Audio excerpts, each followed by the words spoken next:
What's good, ladies and gentlemen? Welcome back to the channel. I'm LotusAsakura, the one who never knows best, and also the one who overslept today and almost missed this watch party. But welcome back to the channel. Today, I want to talk to you guys about episode 4 of Dragon Ball Daima. Before we get into this, I do want to say, though, that I think this series is going to be 20 episodes. I think that's the number that's been getting thrown around. And for it being that short, you might have expected it to be a little bit more fast-paced than it has been thus far. I don't mind the pacing, but I'm just taking note of it because I could definitely see why some people may not be as into this. Because when you think of Dragon Ball, a lot of people think of it being a lot more, action-based and everything like that. But this isn't as much focused on the action as it is kind of on the adventure and kind of slice of life right now. And, I'm not above enjoying those genres, so it's fine by me.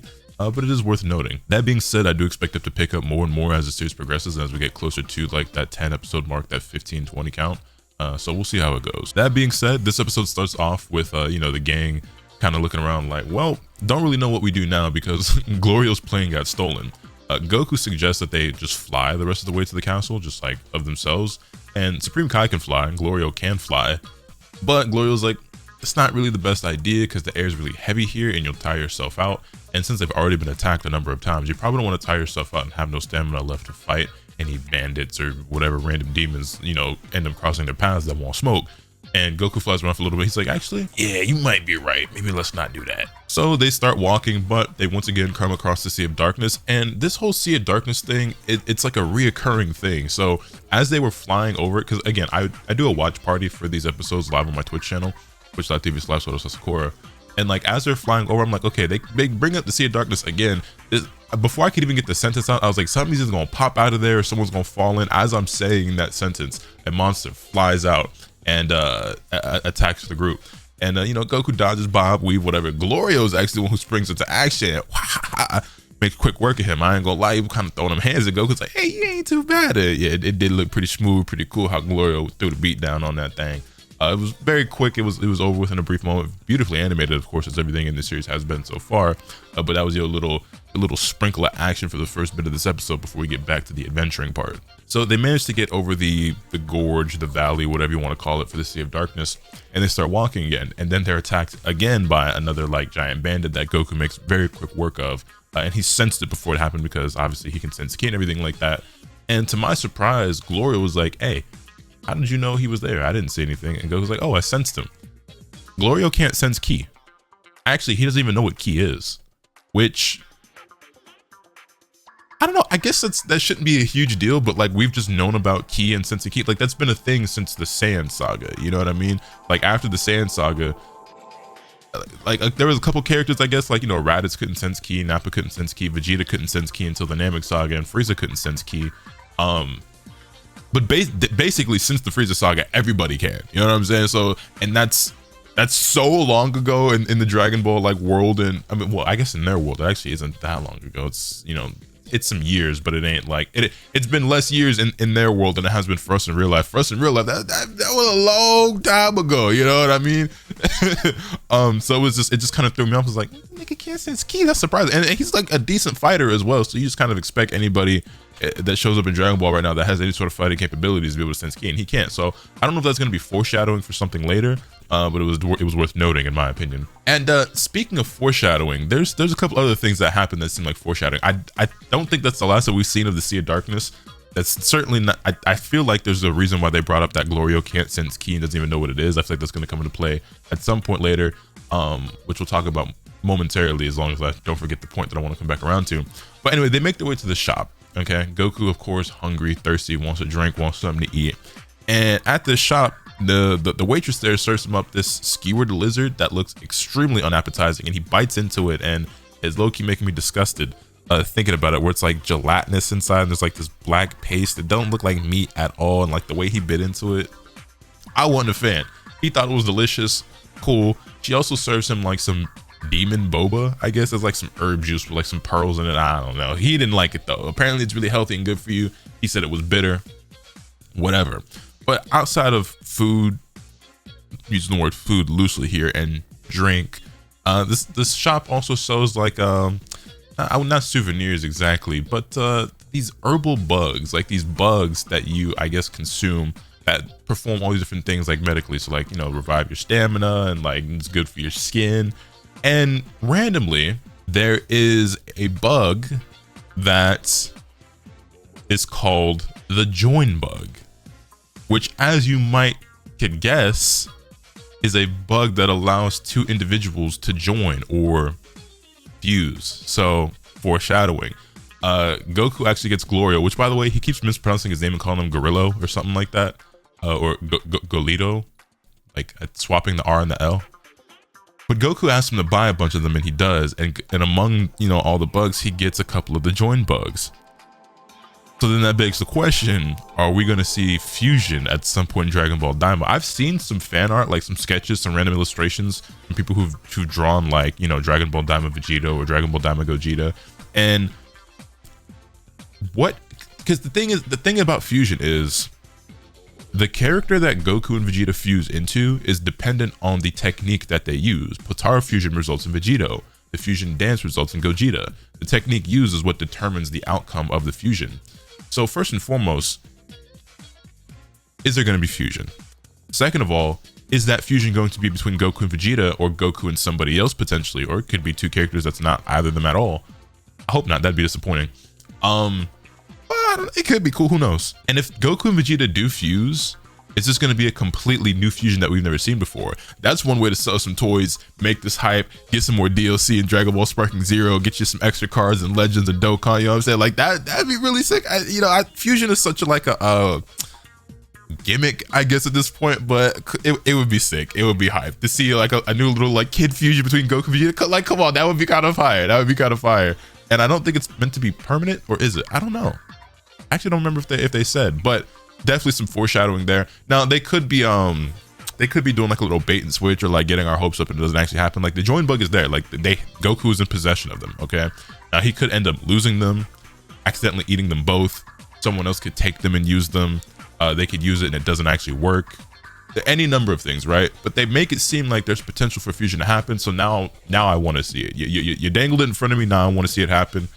Who knows what this new fusion would be? Somebody in my chat said Vegeta. I think Vegeta is actually what they call Vegito in Japanese. So it'd probably be something different than that. But who knows? What would be the name that you would give a new fusion between Goku and Vegeta? Let me know in the comments down below. But anyway, so they're looking for transportation. Glorio's trying to find a plane or something like that. They don't have a plane at the shop, but they do have a sky seed. What is a sky seed, you may ask? An overglorified catapult.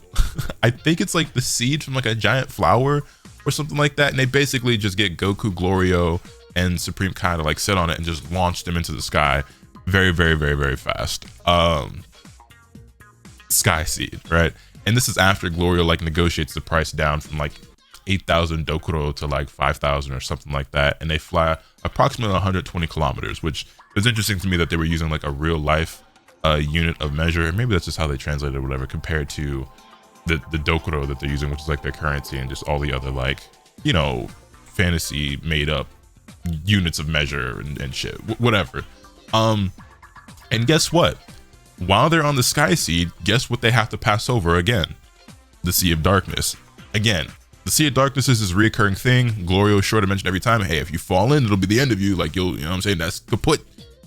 This is going to come into play again. I just know it. Like, Goku's going to fall in there somehow. He's going to be fine because he's Goku, but Goku going to fall in there somehow. Someone is going to pop out of there. I don't know exactly what's going to happen. Something else is going to happen with this Sea of Darkness, because how many times are they going to have to pass out? Like, are you making any progress on this journey? How many times do you have to pass over the same spot? Like, I don't know. Or is it just one of those things where it just constantly is like, you know, bobbing and weaving and winding all throughout, meandering the demon realm, the third demon realm as they're in, because remember, there's 3 of them things, but whatever. I don't know. That's not the last we've seen of it, I'm sure. But anyway, they jump off the Sky Sea before they fall into the Sea of Darkness, and then when they land, Glorio says it's about half a day's walk to the castle from here.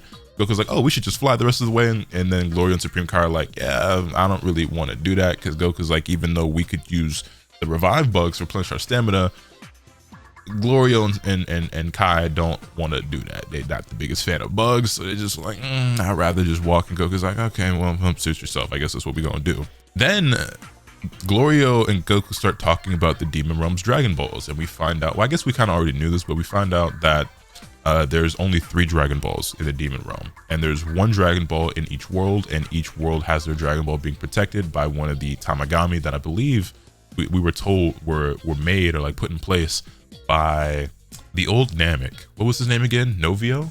Neva. His name was Neva. The Namekian Neva. I think he created them or whatever, which would make you think that they can't be that strong, but maybe he was extremely powerful back in his heyday. So I don't know. Regardless, though, Goku's like, hey, that sounds like fun to me, because apparently no one's ever actually collected the Dragon Balls and made a wish in the Demon Realm, because you have to do that 3 times and go through the Tamagami, and then no one had the kuspa to do that. So Goku's like, sound like fun to me. Let's go on an adventure. I'm trying to collect the Dragon Balls and make a wish. And then ultimately they decide, hey, you know, that maybe that might not be the wisest decision, but we could use the Dragon Balls here to rescue Dende, and then use the Earth Dragon Balls to return you back to normal. And so that's the plan that they decide upon. So that ought to be fun. I'm looking forward to Goku having to fight them things. So after that has been decided, of course, naturally, Goku's already hungry and thirsty again, which is interesting because, like, I feel like it hasn't been that long since they just left the shop where he just ate and got a drink. It couldn't have been more than like 20 or 30 minutes, but it's Goku, so whatever. He gets on the power pole, extends, does a little looking around, sees the next town. They go over to the next town. However, when they get there, the military forces of like King Goma are kind of like extorting the townspeople, and they're wearing these weird collars, and basically they're saying, hey, new rule, we've been a little bit too lenient with like the offerings around here, so from now on, 3 gold coins per person. All right, and if you can't pay 3 gold coins per person every time we come around for collections, that's 3 years off your lifespan. So if you ain't got no coin, that's 9 years we taking off your lifespan. And well, they didn't even say off your lifespan, they said you forfeit 3 years of your life. And so the way I interpreted that was that they were going to serve jail time. I thought, like, for every, you know, every coin that you can't cough up, that's going to be 3 years of jail time. However, as it proceeds, we see them then making their offerings, or like, you know, giving up their collections. And then of course there's a character who shows up that can't afford it. He's only got like 2 or whatever it was. And what then ends up happening is the guy that collecting this stuff like hooks this machine up to the back of the dude's neck and wraps it around his throat, and he like sucks the life force hey yo, sucks the life force out of him. Like he absorbs his energy. Like, I don't really know what it is. It's like this blue goop he like takes out of bro, and I guess that's like his life force, his energy, his, I don't really know how they're like quantifying it or whatever, but he just straight up absorbs something out of the guy, and that's the life force that he forfeit, I guess. I don't really get how that works. I thought it was gonna be jail time. No, but he's literally taking years off your lifespan somehow. Whatever. As you can imagine, Goku doesn't like standing by idly and watching all that. However, before he can jump into action, we get a tiny masked little hero, let's say, who's coming to the rescue of the villagers, and she has a bomb that she has prepared, and she throws the bomb at the soldiers, only for it to be a complete dud and fall flat, and then they attack her and they chase after her. Now, I offer it by assume, oh, that's going to be the little girl from the intro with like the pigtails or whatever, right? The little demon girl. And it does end up ultimately being her. But she's getting chased and she's getting captured. She's got this really powerful taser, by the way. The bomb was a dud, but somebody grabs her. She whips out this mega taser and bzz, like zaps the dude to all hell and then takes off running. They catch her again. Goku jumps into action. And then again, that's the real meat of the action for this episode. Goku's, you know what I'm saying, doing his thing, power pole, whirling, twirling, punch, kick, boom, hot, yacht, chop, suey, and knocks out like the whole military force. And he looking around like, kind of overdid it. And now Goku's a fugitive of the Demon Realm because he just directly got into combat with the military forces of the new ruler of the Demon World in King Goma. So I'm sure the realm ain't gonna take too kindly to that. Him, Glory, and Supreme Kai probably on the list now. They probably got wanted posters already posted up. You know what I'm saying? So yeah, and then that's basically the end of the episode.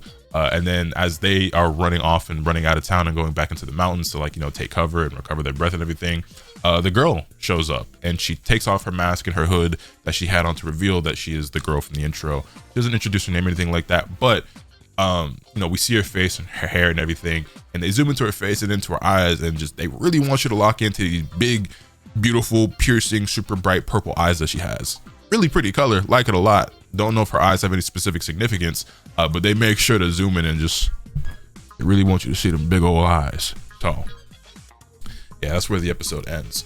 Oh, before I forget, the one thing I wanted to say about, like, you know, not being able to sense ki coming back into play, I wonder if that's like common in the Demon Realm and how many other people can't sense ki, and I wonder if that'll be a factor later when Goku is trying to collect the Dragon Balls there, in the Tamagami. I wonder if the Tamagami can't sense ki, and if that'll be like a strategy or something that comes into play or is a factor later on when they're trying to collect these Dragon Balls. Maybe not, maybe so, maybe I'm looking too much into it, but that was the thing I said I wanted to come back around to and touch on later, but it almost slipped my mind, but I remembered here at the end. That being said, that's where the episode ends. It was a fun episode for sure. Like I said, a little bit more slice of life and adventure in this series than I think most people were probably expecting, but I ain't mad at it. You do get a little bit of action here or there in every episode, maybe not as much as some people would like, but it's fine. I actually had someone in chat tell me that this is low-key giving them Dragon Ball GT vibes, and I was like, well, in what sense? He was like, well, think about it. Like, if you just replace like the Demon Realm with like another planet, and you just replace Pan and Trunks with Glory and Supreme Kai, it's not all that different. You know what I'm saying? Like them going off on the ship with these with his two companions, and him kind of being like the star of the show and trying to collect these Dragon Balls is going to seemingly be the main mission here. And I was like, okay, like it might be a bit of a reach to some degree, but I definitely see where you're coming from. I understand what he means. Glorio seems more useful than either Pan or Trunks were for the most part in GT, because GT really was Goku's time, which was the meme that we used to call it back in the day. And he obviously is still the star, but it is what it is. I'm enjoying Daima so far. By the way, are any of you going to be going to the theater to check out those first 3 episodes in the English dub together, you know, as part of the premiere, whatever? I probably won't myself, especially since I've already seen them. It probably could be fun if you were going with friends or if you hadn't already seen it, whatever. But for me, I just don't really have a whole lot of incentive to go. And I don't really, you know, I'm not really like super gung-ho about the English dub. Like, I enjoy the English dub of Dragon Ball, but not enough to the point where it's like, oh, well, I've already seen this, but I gotta go see it in dub. So, you know, I'll catch it on streaming, whatever, and check it out. That being said, that's where we're gonna wrap up this part. What did you guys think of the episode? How are you feeling about Dragon Ball Daima so far? Let me know your thoughts in the comment section down below. Hit this video with a like if you enjoyed. Subscribe if you haven't already so you can stay tuned for all the awesome content I'm bringing you. With all that being said, that's pretty much all I have for today. But remember, nothing can happen until you swing the bat. Later.